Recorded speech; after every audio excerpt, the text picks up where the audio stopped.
Hey guys, it's Silversnorlax. I am back with Ask Silversnorlax. This is part 3 of this particular video series.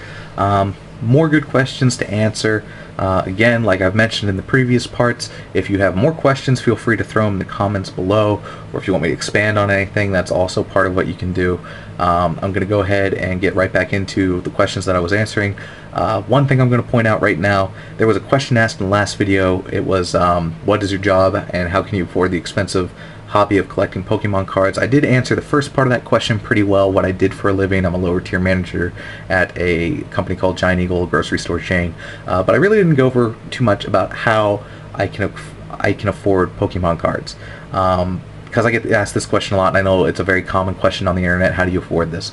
A couple of different things. First part of it is budgeting. Probably the most key part. It's like anything else you'll have to learn in life. Unfortunately, it's not something they teach in high school or college or anything like that. You just need to know how to manage your money. Don't go too nuts buying anything. Don't get too brought into the hype. When I first started looking up PSA Pokemon cards, I got really carried away. I thought these cards were worth like hundreds, in some cases thousands of dollars, and then when I started to look at the actual closing auction rates, I realized the difference was ginormous.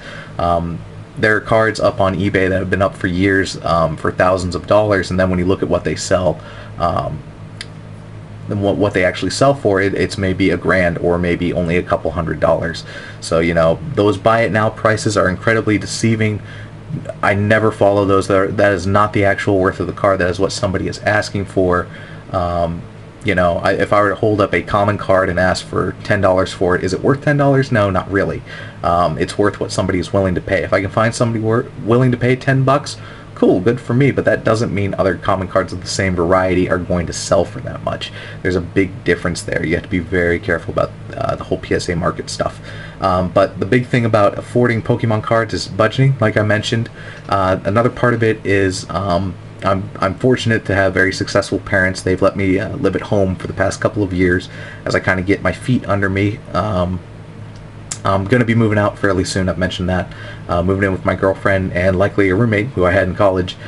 He's got a really good job. I'm still trying to make money as best I can, trying to get promoted again if I can.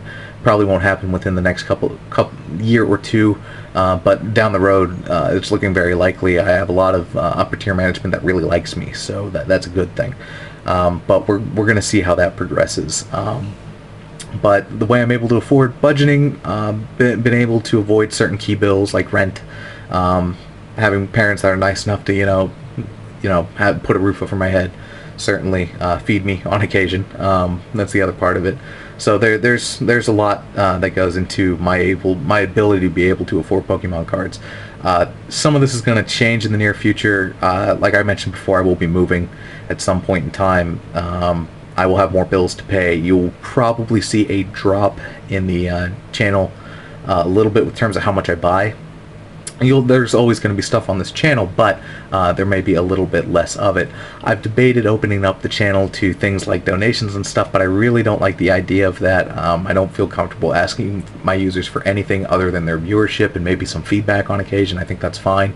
I know some channels, all they ask for is donations, and I kind of think that's a little on the greedy side. I understand most of the channels are working adults and stuff like that, myself included, and you got to make ends meet. But it's something that I'm kind of up in the air about.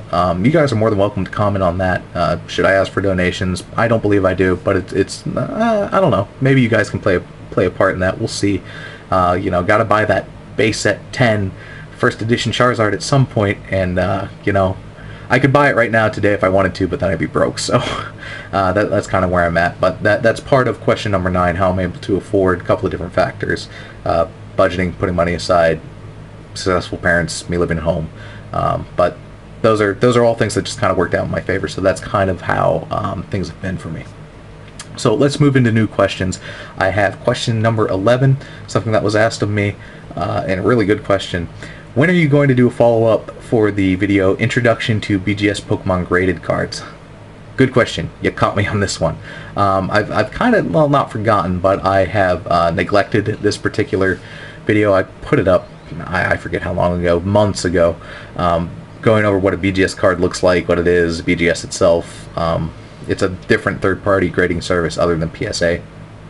So what I had mentioned in the video was I'm going to send the BGS cards in for crossover grading to PSA. And honestly, I've been holding off on it because I wanted to get more BGS cards, but not a lot of BGS cards come up on the market that are a reasonable price. You see very similar market trends to PSA.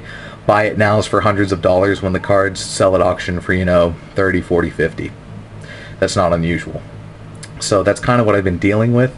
I wanted to get more BGS cards, really didn't want to put the money into that, wanted to focus more on PSA, particularly with the base set collection, how that's coming along. There's a lot of that, and part of it is the crossover grading is like 17 bucks a card. PSA actually raised rates not all that long ago. It used to be 15, now it's 17, so it's even more per card, plus at a minimum of $18 return shipping. So if I ship off, I think I have 3 cards at the moment, so 17 times basically 4, so that's 15, 30, it's over 60 bucks just for 4 cards, which not really something I want to invest in right now. I definitely will. I do plan on following up on that promise. I do want to look at BGS and how they grade cards, but as for right now, that's a lower priority thing, but it will be done. I do promise it will be done at some point in time in the future. Question number 12, a very wordy question. My issue with putting down money on PSA grading is their presentation is downright ugly compared to BGS, and the video you made about 6 months ago demonstrates the case, pun intended. While resale value means a lot to me, I have qualms about putting my favorite cards in such an ugly frame. Message boards all over have generally slammed BGS for their lack of grading competency when it comes to Pokemon cards, but I really like your perspective on the matter as well. I agree with a large part of this particular question. The PSA cases, I do not believe look anywhere near as good as the BGS ones. The BGS cases, as I demonstrated in my video months ago, they look much nicer. They're a much thicker case. They look really professional. It's not so much that PSA doesn't look professional so much as it just kind of looks cluttered. I feel like that could be done in a different way.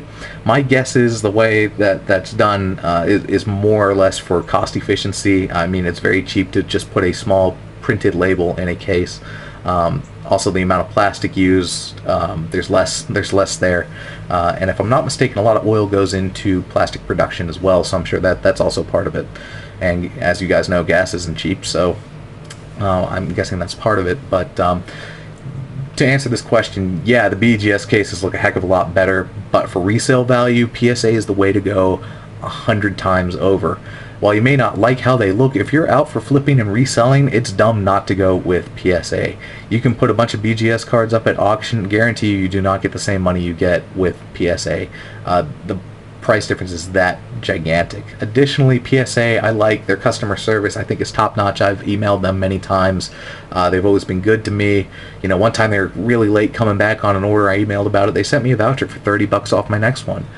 Like, you know, who does that? So they were really good to me. They've always been great. Their grading standards, I believe, are really good, and I'll be getting into that in another question here. They're just a good company, and I've heard stories about BGS. I don't know how true they are, but like, you know, oh, you know, we just lost a $10,000 order. Oh, gee, you know, and then somebody who lost the alleged order suddenly has all the cards in that order. It's like, gee, wonder if that was stolen. So that's what I've heard. I do not know if that is a fact. I will point that out right now. I have no proof that is a fact. That is simply something I heard, purely internet rumor, but you can take that as you will. So that, for me, don't go with BGS, always go with PSA. You will get more money, and I just like how PSA is set up anyway. So that's my take on it. Question number 13. I've got a bunch of first edition base set cards that I feel are PSA 9/10 worthy. I have never sent in cards to grade yet, but I have seen PSA graded cards have some imperfections and can still be graded as 10. What do you consider a PSA 10 would be? Can it have any dot whitening on it, less than a fifth of a millimeter, shadow stamp, first edition, etc.? PSA has their grading standards posted. If you just go onto the website, they have, you know, this is how we break down the cards. For a PSA 10, they flat out state on their site they do allow for one printing imperfection. So if you do have something with a dot of whitening on it, yes, it does have the potential to be a PSA 10. It's totally possible. And I've seen cards that are like that. I do own a card or two in my collection where it's like there's a very obvious dot where it might have been miscut or something, but again, it's only a dot and it's very tiny, and that's printing imperfection, you know. If you have, you know, everything's right with the card and you have a crease in the corner, that's not a printing imperfection. You're going to get bumped down to a 7 or lower. They do outline all that stuff on their site. Do be aware if you're sending in English cards, it's generally very difficult to get a 10, but that grading standard should stay that way. Be happy with 9s, nothing wrong with 9s, but PSA 10s do allow for one imperfection. They do allow for that. I'm not quite sure what PSA 9. They're a little more transparent on what the 9 grading scale is. But I've sent in all kinds of stuff, and they seem to be pretty consistent. They know what they're doing. So my faith in PSA has always been top notch. I'm very happy with them. All right, last question for part 3, number 14. Are you a collector, or do you just collect for resale purposes, or do you keep the ones you like and sell the rest? Okay. I entered this hobby purely as a private collector, and I'll always be a private collector. I do some reselling. If I have extra of a specific card, if there are cards I don't need, if I need to cover an expense, I'll sell cards. It's very, very difficult to stay just a private collector when you're involved in this industry. A lot of people will find that out very quickly. If they have a big collection, you end up reselling. I've never entered this hobby purely to flip and resell. I don't want to invest that kind of time. That's a lot of money and time to spend, so I tend not to. I'm looking at doing some business with another channel that's larger. We're gonna get a bunch of first edition cards, send them off for grading. Whatever cards I might need, I'll take the 10s. Whatever cards he needs, he'll take 8, 9, whatever. So we're looking at doing that, and then, you know, sell the rest, whatever may come. But you know, just private collecting for me really is what this channel has always been about. That's why you see me post sale videos. There's only a couple of cards involved. You won't see like 100 PSA cards. That's really not me. I'm not big into reselling. I like cards for me. So that's kind of how that breaks down.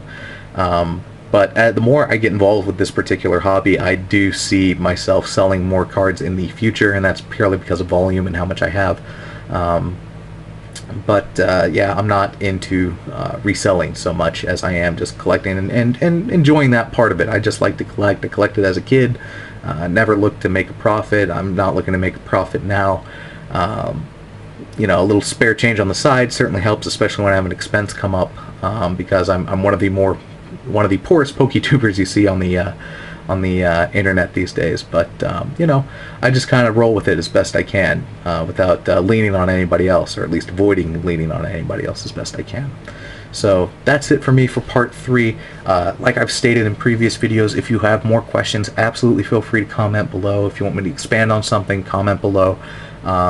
Anything you guys want, assuming the questions are you know, perfectly appropriate. Whatever you guys want to see, want to hear, I'm totally fine with that. So thanks a lot for watching, guys, and I'll have a new upload again soon.